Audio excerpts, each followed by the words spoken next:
I'm Vito LaBella, retired NYPD lieutenant, a community and education activist, and a candidate for the New York City Council in the 43rd District. Welcome to my video and audio podcast.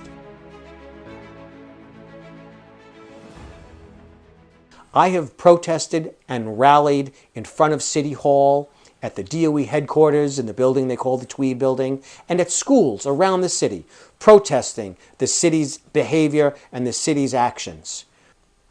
You know, since I retired in 2017, I have protested and rallied in front of City Hall, the DOE headquarters called the Tweed Building, and at schools all around the city. Not once did I or any of my fellow education activists think to bring a Molotov cocktail to make our point. Nor did we throw rocks, yell, or spit at the officers working the event. And it goes without saying there was no property damage or theft.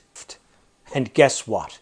The police were cordial and professional, assisting us by directing vehicle and pedestrian traffic and by watching us as we made our point.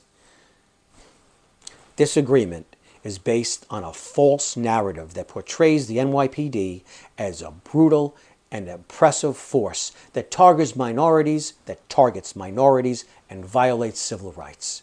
When in reality, the police already respond appropriately and proportionately based on the participants' behavior. The ACLU settlement ignores the reality that the NYPD is one of the most diverse and professional police departments in the world, with officers who reflect the communities that they serve. It also ignores that the NYPD made significant reforms to improving its training, policies, and accountability in recent years, making this settlement unnecessary. The agreement results from political pressure from radical activists and politicians with an anti-police agenda. They have used the tragic death of George Floyd as an excuse to demonize and defund the police. They have ignored or downplayed the violence or destruction caused by these protesters who looted, burned, attacked our officers, and brought parts of this city to a near standstill. It also ignores the reality that the police have a duty to protect life and property and to maintain order and enforce the law. By agreeing to this settlement, the city has sided with criminals over victims, chaos over order, and ideology over reality. As a former NYPD officer who dedicated 32 years of my life to serving this city, I urge New Yorkers to speak out against this settlement and stand with our police. The NYPD is not the enemy of the people. It is the guardian of our city.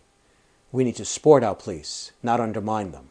We need to restore law and order, not surrender to lawlessness. We must defend our city, not allowing the far left to destroy it further. We need balance in government. We have to chip away at the city council's supermajority. I'm running for city council in the 43rd District, which covers Bensonhurst, Gravesend, and parts of Dyker Heights, Bath Beach, and Sunset Park. This district has a large and diverse Asian community, most of whom are very concerned with crime and quality of life issues, including hate crimes and violence directed towards both the Asian and Jewish communities. I'll always stand with all of our neighbors and friends and will fight to protect them from harm. And the truth is that when the police address these quality of life crimes, it sends the message that more severe crimes, including hate crimes, won't be tolerated. When I retired to take over the PTA at Christa McAuliffe, I fought for the kids there because the city wanted to treat them unfairly by limiting how many of them could attend specialized high schools such as Brooklyn Tech and Stuyvesant. And over the last 5 years, I've continued to fight for kids as a parent-elected representative on the Community Education Council. I'll fight the same way for your safety, your rights, and for the quality of life in our neighborhoods. We'll fight to repeal or amend the pro-criminal legislation the New York City Council has passed over the last 10 years. I'll fight to restore law and order in our streets, subways, and parks. I'll fight to support our police officers who put their lives on the line every day to keep us safe. I'll fight to hold criminals accountable for their actions and call out district attorneys who are not doing their jobs. I'll oppose any effort to defund the police or dismantle the NYPD, which would only embolden criminals and endanger public safety. I'll support legislation that enhances penalties for hate crimes, gun crimes, and repeat offenders. Oppose legislation that releases dangerous criminals without bail or supervision, or decriminalizes quality of life crimes such as graffiti, vandalism, or public urination. Please tune in next time for more discussions on the issues that matter to our community.